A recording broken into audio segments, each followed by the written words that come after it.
네, 리포트에서 보신 것처럼 정부가 중국발 코로나19 확산을 차단하기 위해서 아주 강도 높은 입국 제한 조치를 취했습니다. 관련 소식과 함께 한 주간의 이슈 살펴보도록 하겠습니다. 네, 백순영 가톨릭대 의대 명예교수, 승재현 형사법무정책연구원 선임연구위원, 홍종선 대중문화 전문기자 함께합니다. 안녕하세요. 안녕하세요. 안녕하세요. 자, 백 교수님, 베이징의 시민 80%가 감염이 됐다 이런 이야기도 나오고 있는데 일단 어느 정도 위험한 상황인지 그 상황을 좀 설명을 해주세요. 상황이 굉장히 심각하죠. 그렇습니다. 네, 뭐 그러냐면은 예. 중국 인구가 14억인데요. 네. 지난달에만 해도 12월 달에 2억 5천만 명 정도가 최소 감염되었을 거라고 그러니까요. 이야. 이게 엄청난 숫자인데다가 예. 네. 지금까지 지난 3년간 6억 6천만 명이 누적으로 코로나에 전 세계적으로 와. 확인이 됐거든요. 네. 그런데 적어도 앞으로 한두 달 안에 12억 명 정도가 감염이 된다 그러면 이건 너무나 엄청난 그렇네요. 일이죠. 그렇군요. 예, 전 세계 누적 확진자가 거의 2배가 되는 거기 때문에 예. 이렇게 대유행이 온다 그러면 변이가 나올 수밖에 없습니다.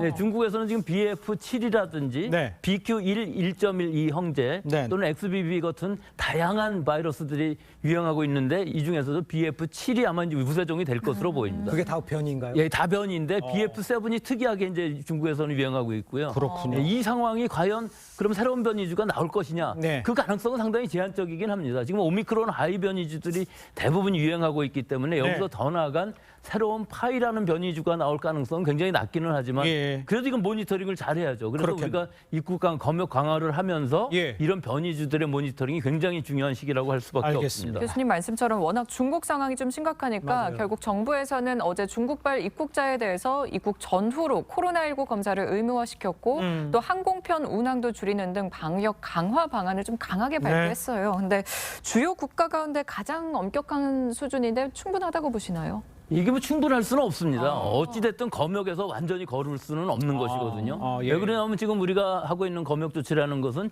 입국 전에 48시간 이내에 PCR 검사 음성 예. 혹은 24시간 내에 전문가용 그 음성 진단서, 네네. 신속 항원 검사의 음성 진단서를 예. 요구하고 있고요. 예. 이제 입국 후에는 단기 체류자인 경우에 있어서는 바로 그 공항에서 PCR 검사를 하고 거기에 음성이 나올 때까지는 격리를 시킨다 하는 것이고 장기 체류자나 내국인 경우에는 1일 이내에 PCR 우리 전에 했던 거거든요. 예. 전에도 우리 입국할 때 1일 이내에 PCR 검사를 받았었는데 예. 여기서 이제 처음에 했던 거랑 다른 부분은 집에까지 가는 동안에 있어서는 사실은 아무런 그렇네요. 방역이 대중교통. 없고 예. 또 음성 결과가 나올 때까지도 자가격리가 뭐 의무화라고는 하지만 사실은 권고 수준이기 때문에 예. 지역사회 전파를 완전히 막을 수는 없습니다. 아. 하지만 여기서 중요한 점은 일단은 입국 시에 모든 사람한테 PCR 검사를 하기 때문에 그때의 양성이 나온 사람의 검체를 가지고 NGS라고 그래갖고 전장 유전체 검사를 할 수가 있기 때문에 예. 어떤 변이주가 나왔는지 모니터링하는 것을 확실하게 할 수 있다는 것이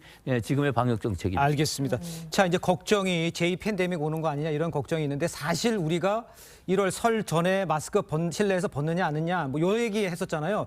지금 교수님 보시기에 지금 상황으로는 그게 어려운 상황입니까? 어떻게 뭐 봐야 됩니까? 그렇게까지 보기는 아직 너무 섣부른 것 그렇습니까? 같이 보입니다. 왜 예. 그러냐면 아까 지금 말씀하신 것처럼 보도에서 나온 것처럼 네. 많아야 100명, 300명 정도의 입국자가 양성이라고 볼 수가 있고 뭐 격리를 한다고 하더라도 그 숫자로서 우리나라 지역사회 전체의 유행이 더 커질 가능성은 그건 굉장히 추산이에요? 낮거든요. 200명? 네, 그건 지금 추산인 예, 예. 정도고요. 사실은 예. 그보다 적을 수밖에 없는 상황입니다. 네. 왜 적을 수밖에 없냐면은 일단 단기 비자를 발급을 중지를 했고요. 네. 또 중국발 항공편 증편을 억제하고 있는 상황이거든요. 예. 세 번째로는 도착하는 공항을 인천공항으로만 한정됐기 때문에 예. 거의 중국 관광객은 못 들어오게 한 상황이라서 일반적으로 내국인들이 더 많을 상황이거든요. 옛날의 상황하고 사실 비슷한 상황입니다. 그래서 예. 이 입국자 중에서 확진자가 우리 지역사회에 뭐 조용한 전파를 일으킨다든가 하는 네. 가능성은 상당히 낮아 보이기는 하는데 예. 지금 우리 방역당국에서 실내 마스크를 의무를 권고로 바꾸는 조건에서 이제 4가지 방역 지표를 얘기하고 있는데요. 예. 환자 발생 상황, 뭐 환자가 신규 확진자가 얼마나 느냐 줄느냐, 네네. 위중증 사망자 감소, 예. 안정적 의료 대응 역량, 고위험군 면역 획득 이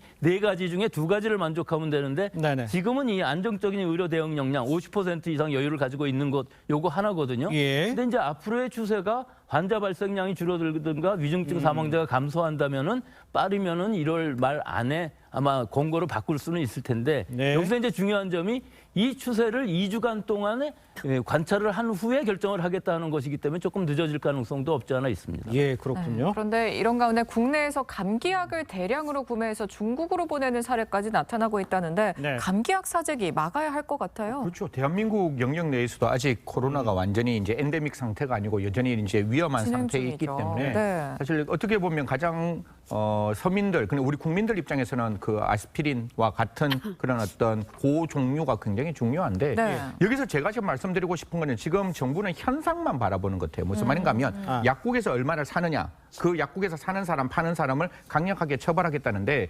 제약회사가 있고 약국이 있고 중간에 중간도매상이 있잖아요. 네. 중간도매상에서 예를 들어 브로커를 써서 중간도매상이 어떤 그 특정 아스피린 관련된 내용을 다른 도로 중국으로 보낸다면 이 부분은 알 수가 없는 부분이라서 식약처와 그다음에 정부 당국은 예. 현장에서 파는 것뿐만 아니라 중간도매상들이 어떻게 사재기를 하고 이게 어떻게 외국으로 가는지에 대한 예. 면밀한 모니터링이 허점이 필요하지 않을까 있네요. 그렇게 저는 생각합니다. 네. 알겠습니다. 걱정이 되지만 좀 지켜보도록 하고요. 다음 이슈도 짚어보도록 하겠습니다. 자, 방음터널 화재 사건과 관련해서 숨진 사망자의 신원 확인 완료가 됐다고요? 네, 5명의 먼저 사망자의 명복을 빌고 유가족들에게 심심한 위로의 말씀을 먼저 드리면서 네. 5명이 사망했는데요. 사망의 이제 그 성별과 나이가 밝혀졌는데 5명 중에 여성이 3명, 남성이 2명, 60대가 3명, 30대가 1명, 20대가 1명으로 밝혀졌습니다. 예, 그렇군요. 네, 또 이번 화재를 키운 요인으로 불에 취약한 좀 방음터널의 방음판 이 재질이 꼽혔어요.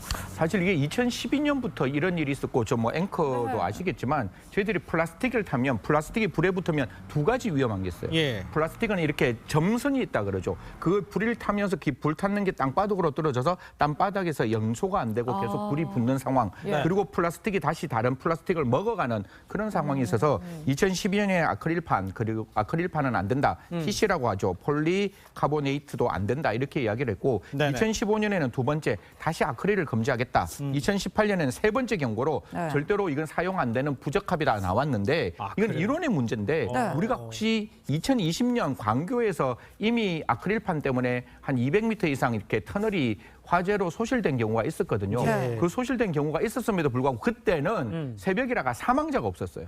그렇기 때문에 그 이후에 이러한 어떤 방음벽에 대한 그러니까 기본적인 논의가 안 되었는데 지금에 와서라도 이런 부분에 대한 전수조사를 한다고 하니까요. 예. 분명히 좀 필요한 부분에 대해서는 개선과 보완이 필요하다는 말씀 드리겠습니다. 알겠습니다. 경고가 계속 있었는데 지금 뭐 고쳐진 게 없는 것 같은데 맞아요. 현재 최초 화재는 5톤 폐기물 트럭의 우측 하단부에서 시작이 된 것으로 잠정 결론이 났습니다. 네. 정확한 발화 원인이 아직 모르는 것 같아요. 이 부분에 네. 대해서는 조금 면밀한 검토가 필요하겠죠. 네. 그런데 저희들이 동영상을 보면 분명히 그 집게차라 그러죠. 집게차가 이렇게 불이 붙은 상태에서 제일 끝 차선에 있는 거는 눈으로 확인을 했는 것이고 네. 여기서 그러면 이제 집게차 운전자는 이런 얘기합니다. 나는 여기와 관계가 없다라고 말씀을 하시면서 이런 말합니다. 나는 화재를 진압하기 위해서 최선의 노력을 다했다라고 하는데 예. 당연히 자동차에 불이 붙었으면 화재를 진압하는 건 당연한 의무인 것이고 네. 예. 여기서는 두 가지 측면이 필요한 거죠. 이 자동차가 화물 차주는 따로 있대요. 그리고 이 사람은 운전하는 사람이었는데 예. 화물 차주가 이 자동차에 대한 어떤 그 성능 검사를 제대로 하지 않아서 문제가 있었다면 당연히 저는 화물 차주에 대해서도 책임을 물어야 할 뿐만 아니라 예. 자동차는 그 엔진이나 다른 데서 이렇게 과열이 되면 예. 자동차에 표시나게 돼 있잖아요. 예. 그 표시나는 게 나왔음에도 불구하고 그걸 무시하고 운전을 했다면 예. 저는 화물 자동차 운전자에게도 책임이 없지 않을 수 있으니까요. 이 부분에 대해서는 좀 구체적으로 수사를 통해서 확인되어야 한다라는 말씀드리겠습니다. 알겠습니다. 네. 자, 다음 주제 좀 밝은 소식으로 가보도록 하겠습니다.